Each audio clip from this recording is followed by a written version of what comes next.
नमस्कार दोस्तों, आप सभी का अध्ययन पाठशाला एकेडमी में आपका स्वागत है। आज हम बात करेंगे जीवों में जनन रिप्रोडक्शन के बारे में। यह क्लास 12th का फर्स्ट चैप्टर है, यूनिट फर्स्ट है। तो यूनिट फर्स्ट से बोर्ड एग्जाम में टोटल 14 नंबर से क्वेश्चन आएगा। यूनिट फर्स्ट में 14 नंबर का क्वेश्चन पूछा जाएगा। तो यूनिट फर्स्ट का चैप्टर नंबर 1 है जीवों में जनन। तो इसके बारे में अध्ययन करेंगे।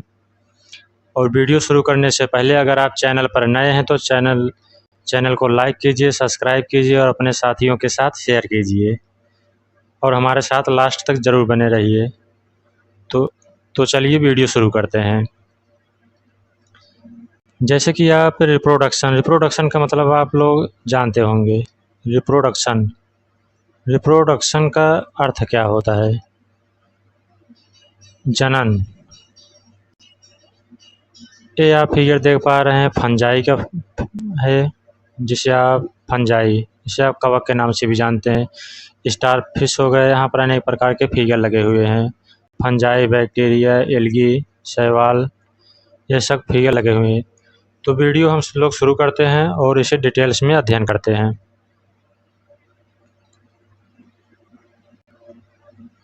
जीवों में जनन का परिचय। जीवों में जनन वह प्रक्रिया है जिससे जीव अपनी संतति उत्पन्न कर जीवन की निरंतरता बनाए रखते हैं। जो जीव होते हैं वे अपनी संतति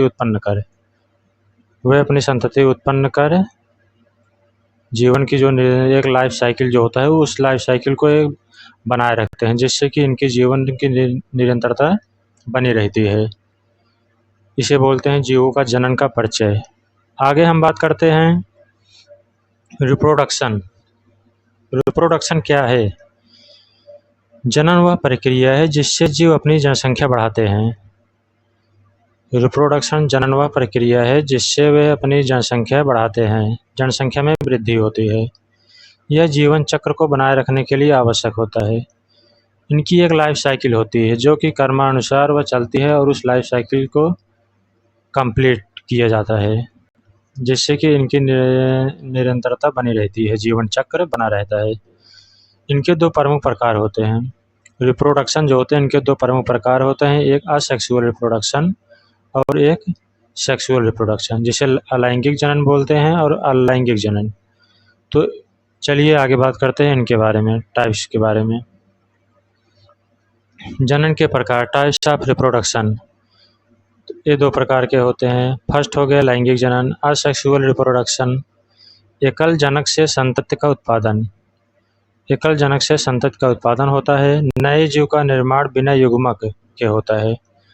जो असेक्सुअल रिप्रोडक्शन होता है इसमें जो नए जीव निर्माण होता है उसमें गैमेट्स के बिना होता है। और जो असेक्सुअल रिप्रोडक्शन होता है, जो अलैंगिक जनन होता है, उसमें दो जनकों का योगदान से संतति का निर्माण होता है। युग्मक गैमेट्स के मिलन से संतति का उत्पन्न होती है।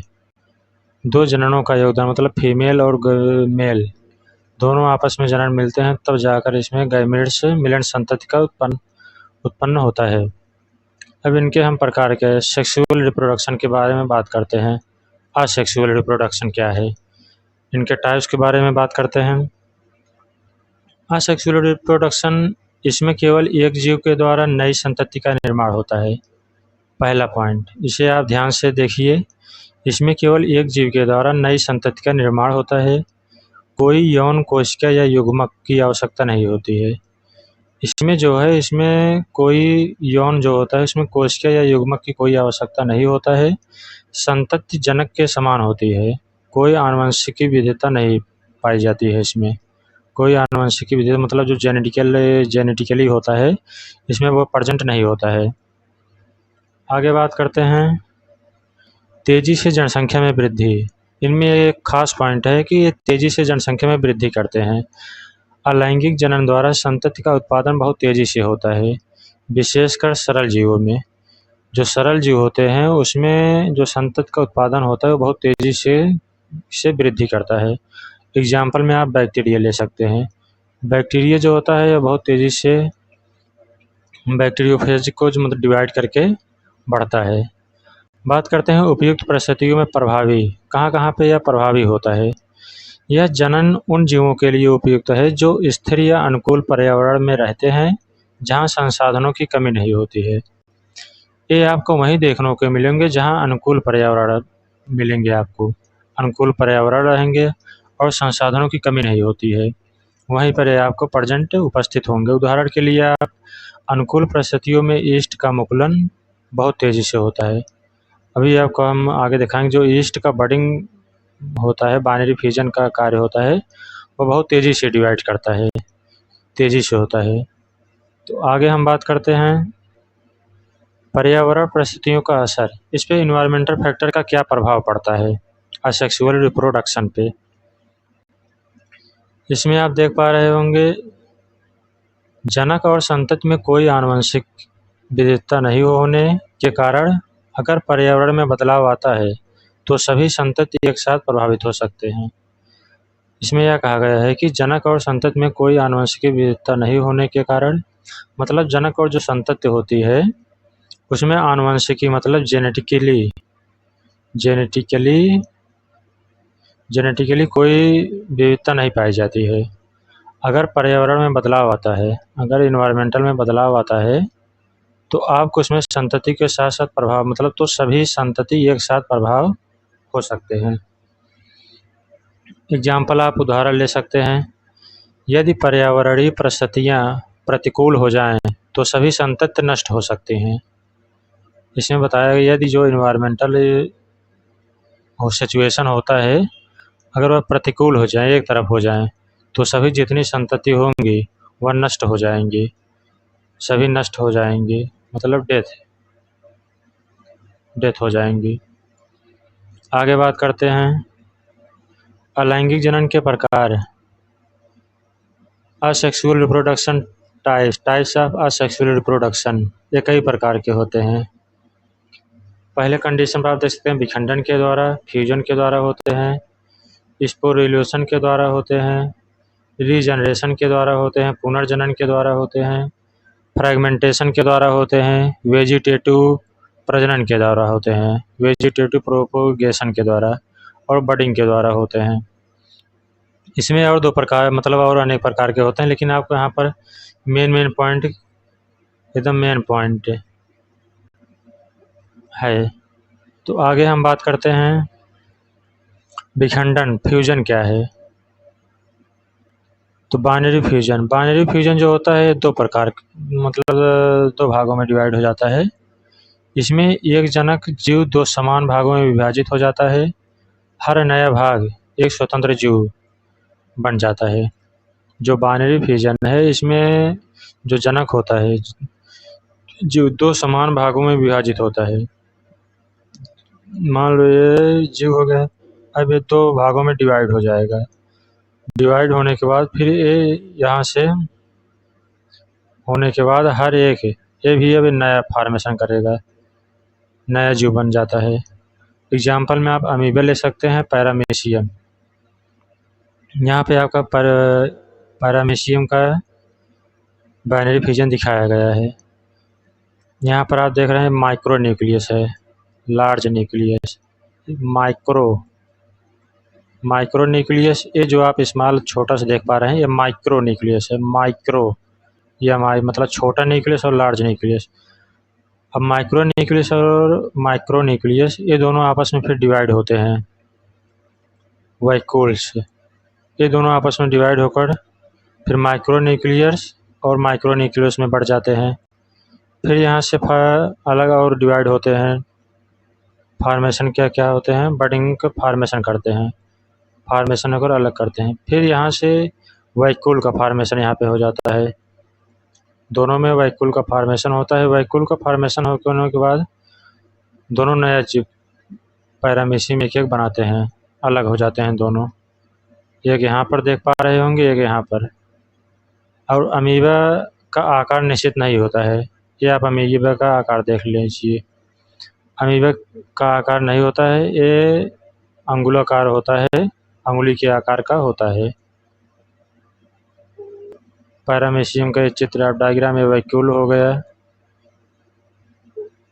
फोटो मतलब यहाँ पर साइटोप्लाज्म प्रेजेंट होता है, वैक्यूल्स से प्रेजेंट हो गया, यहाँ पर माइक्रोन्यूक्लियस और माइक्रोन्यूक्लियस प्रेजेंट है। तो हम आगे बात करते हैं अनेक मल्टीपल फिजन। मल्टीपल फिजन क्या है?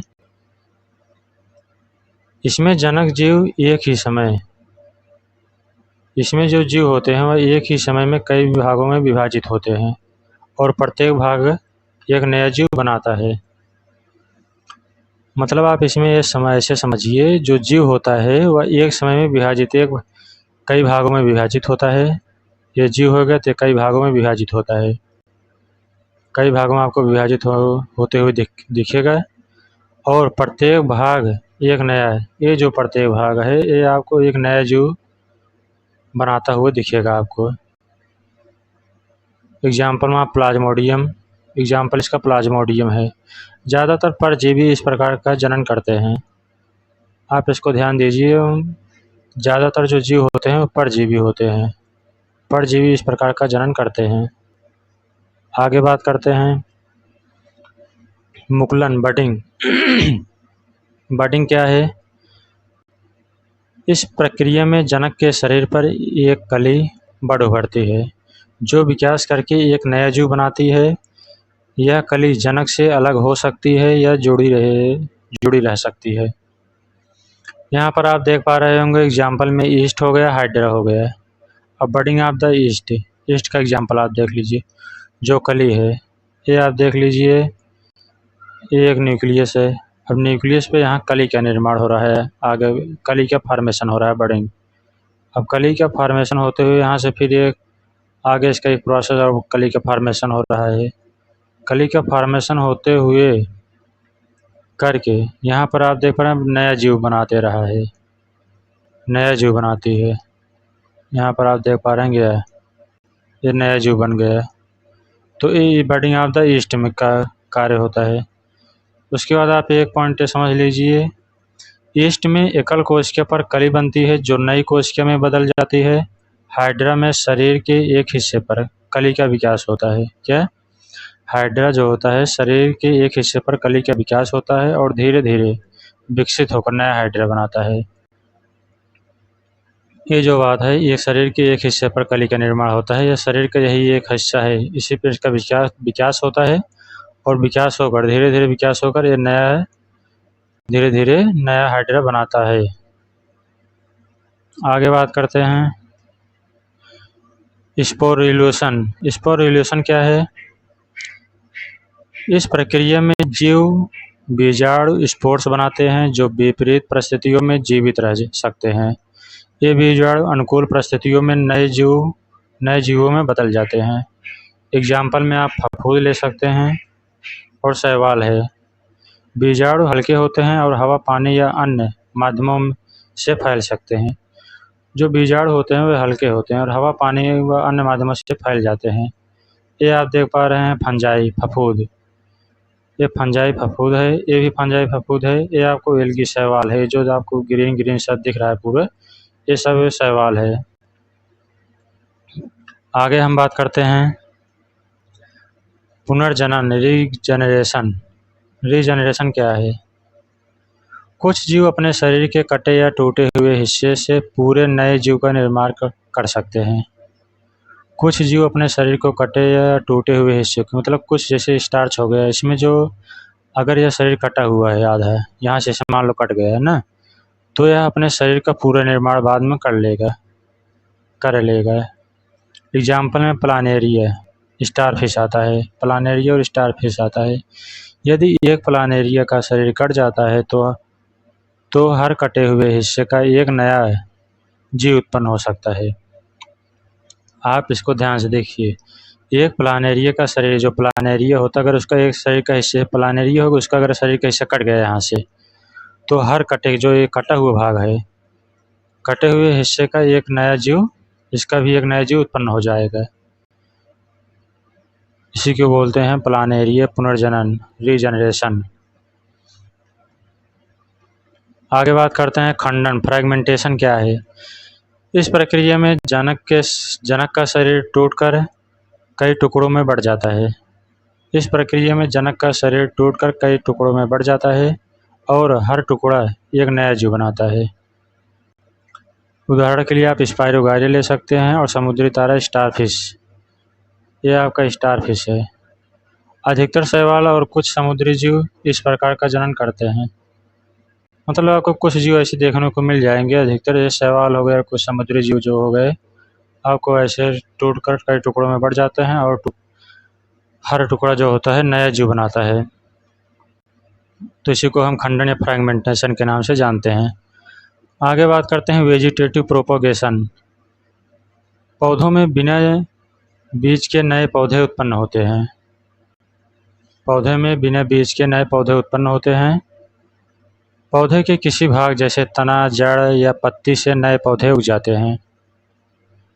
आप एग्जाम्पल ले सकते हैं, जैसे आलू हो गया, अदरक हो गया, प्याज हो गया, ओनियन, पोटैटो और गिंगर। पौधे में बिना बीज के नए पौधे उत्पन्न होते हैं। इसमें बिना बीज के नए पौधे उत्पन्न हो जाते हैं। पौधे के किसी भाग जैसे तना हो गया, जड़ हो गया और उसके बाद पत्ती से नए पौधे उग सकते हैं। ये आप देख पाए आलू, पोटैटो है, ये पोटैटो की खेती देख पा रहे हैं आप, यहाँ पर तना है वो कुछ जा रहा है सीधे। प्याज देख पा रहे हैं, जड़, इसकी जड़ अंदर है। ये आप अदरक देख पा रहे हैं। पौधे में कंद, बल्ब, राइजोम से नए पौधे विकसित होते हैं। जो पौधे के कंद होते हैं, मान लो पौधे हो गए, यहीं से पौधे के कंद निकलते हैं। जो पौधे के कंद होते हैं, बल्ब, राइजोपस से नए पौधे का विकास करते हैं, नए पौधे का विकास होता है। आगे बात करते हैं हम, ये आप देख पा रहे हैं यहाँ पर लगा हुआ है, जैसे ओनियन का हो गया है, इसके अंदर जड़ है, आप देख पा रहे होंगे। ये आलू हो गया, तना जिसे बोलते हैं। ये आलू का पूरी खेती देख पा रहे हैं, आलू की खेती यहाँ पर कैसे किया जा रहा है, तना इसमें से बाहर निकला हुआ है। और यहाँ पे आप अदरक, गिंगर देख पा रहे हैं। तो इस फिगर के माध्यम से आप लोग आसानी से समझ जाएंगे। आगे बात करते हैं हम।